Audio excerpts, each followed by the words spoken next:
नमस्कार बंधुरा welcome to SLS और राज यूट्यूब चैनल। तो बंधुरा आज के আমরা মূলত কথা বলবো ফার্স্ট ম্যাচ নিয়ে, আইপিএল এর ফার্স্ট ম্যাচ যেটা হচ্ছে কলকাতা ভার্সেস আরসিবি ম্যাচ নিয়ে। তো তোমরা জানোই কলকাতা আরসিবি ম্যাচ মানে হচ্ছে একটা অ্যান্টিসিপেটেড ম্যাচ হতে চলেছে, যেটা দুর্ধর্ষ ম্যাচ হতে চলেছে। সেই ম্যাচের প্লেইং 11 নিয়ে কথা বলবো, ঠিক আছে। আরসিবি এবং কলকাতার ঠিক আছে কোন লাইন আপ নিয়ে খেলবে এবং কোন কোন প্লেয়ার अवेलेबल থাকবে সেই নিয়ে কথা বলবো। আর তোমরা জানোই যে কলকাতা এবং আরসিবি ম্যাচ মানে হচ্ছে একটা অন্যরকম ম্যাচ, ঠিক আছে। সেই ম্যাচ নিয়ে ডিটেলসে কথা বলবো। তো ইন্টারেস্টিং ভিডিওতে চলছে, লাস্ট পর্যন্ত দেখো। ভালো লাগলে please like comment and share করে দিও। চলো দেখা হচ্ছে মূল টপিক নিয়ে। তিনবারের চ্যাম্পিয়ন কলকাতা নাইট রাইডার্স তাদের প্রথম ম্যাচ খেলতে চলেছে তাদের ঘরের মাঠে ইডেন গার্ডেন্সে। আর সেখানে আরসিবি তাদের এখনো প্রথম যে ট্রফি সেই আশায় এখনো বসে রয়েছে। আর কলকাতা আরসিবির খেলা মানে আরসিবি তোমরা জানো 80-90% ম্যাচ হেরে যায় কলকাতার কাছে।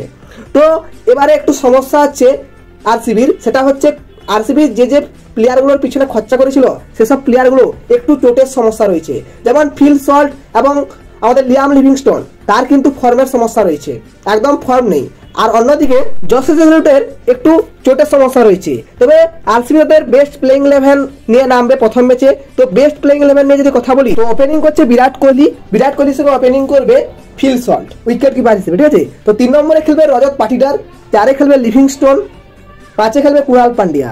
তো যেহেতু আরসিবি টিমে অনেকগুলো রাইট হ্যান্ডেড আছে, তাই জন্য লেফট হ্যান্ডেড হিসেবে 5 নম্বরে কুণাল পান্ডিয়া খেলতে পারে, যেমন আমাদের ইন্ডিয়ার টিমে অক্ষর প্যাটেল খেলতো।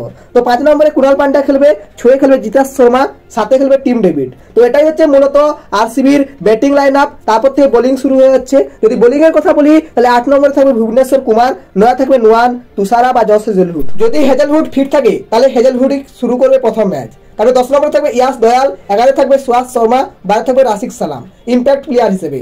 আর যদি ব্যাটিং পর্যায়ে হয় তাহলে দেবদূত পাটিকাল থাকবে ইম্প্যাক্ট হিসেবে। আর যদি বোলিং এর দরকার হয় তাহলে রাশিক সালাম থাকবে।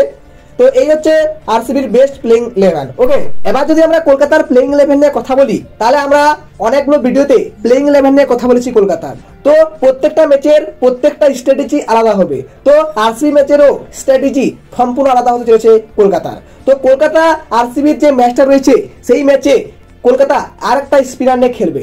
তো মোটামুটি 3টে স্পিনার নিয়ে খেলবে। তোমরা জানো যে বরুণ চক্রবর্তী, নারিন তো খেলছেই, আদার্স যে স্পিনারটা খেলবে সেটা হচ্ছে ময়ন আলীও হতে পারে, আবার অনুকূল রয়ও হতে পারে। তো আমরা দেখেছি যে আরসিবির প্রত্যেকটা প্লেয়ার ঠিক আছে রাইট হ্যান্ডেড, এবং যাদের যে বিদেশিগুলো রয়েছে ফিল সল্ট বলো বা তোমার টিম ডেভিড বলো, তারা কিন্তু স্পিনারের বিরুদ্ধে তেমন একটা খেলতে পারে না।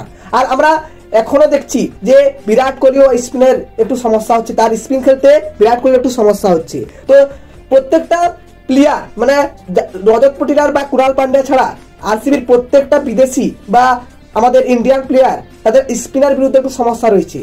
আর আরসিবির প্রত্যেকটা প্লেয়ার রাইট হ্যান্ড। আর এই আরসিবির রাইট হ্যান্ড ব্যাটসম্যানের ক্ষেত্রে আমাদের চোখ করার মতন একটা প্লেয়ারই আছে, সেটা হচ্ছে অনুকূল রয়। কারণ অনুকূল রয় হচ্ছে লেফট আর্ম স্পিনার। তো লেফট আর্ম স্পিনার যদি বল করে তাহলে আরসিবির প্রত্যেকটা প্লেয়ার একটু হলে চোখ হবে। তো অনুকূল রয় প্রথম ম্যাচে ডেফিনেটলি খেলতে পারে। আর আমরা দেখেছি যে 2024-এ ফার্স্ট ম্যাচ যখন আরসিবির বিরুদ্ধে হয়েছিল তখন কিন্তু অনুকূল রয় খেলেছিল।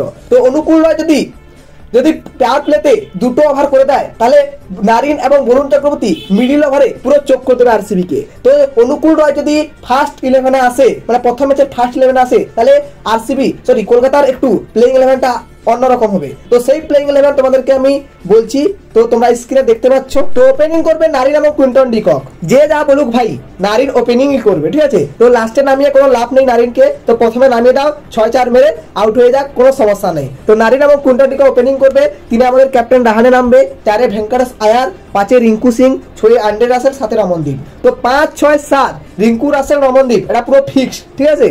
তো 8-এ অনুকূল রয়। তো 8-এ অনুকূল রয় খুব ভালো ব্যাটসম্যান, তার সাথে লেফট আর্ম স্পিনার। তো অনুকূল রয় প্রথম ম্যাচটা শুরু করতে চলেছে। 9-এ হচ্ছে হর্ষিত রানাও ব্যাট করতে পারে। তো 9 নম্বর অব্দি ব্যাটিং রয়েছে। 10-এ হচ্ছে বরুণ চক্রবর্তী, 11-এ হচ্ছে ভৈরব আরোরা।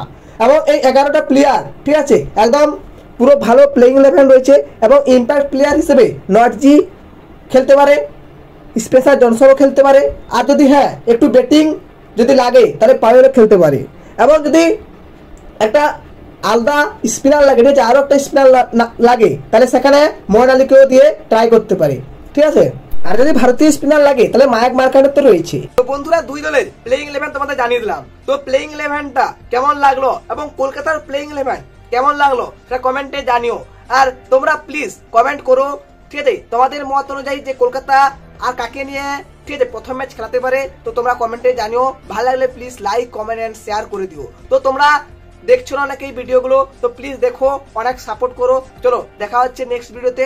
আর হ্যাঁ, পরের যে ভিডিওটা কেমন হবে, ঠিক আছে, বা কি নিয়ে হবে সেটাও তোমরা কমেন্টে জানিও। তো দেখা হচ্ছে নেক্সট ভিডিওতে। ওকে, থ্যাংক ইউ।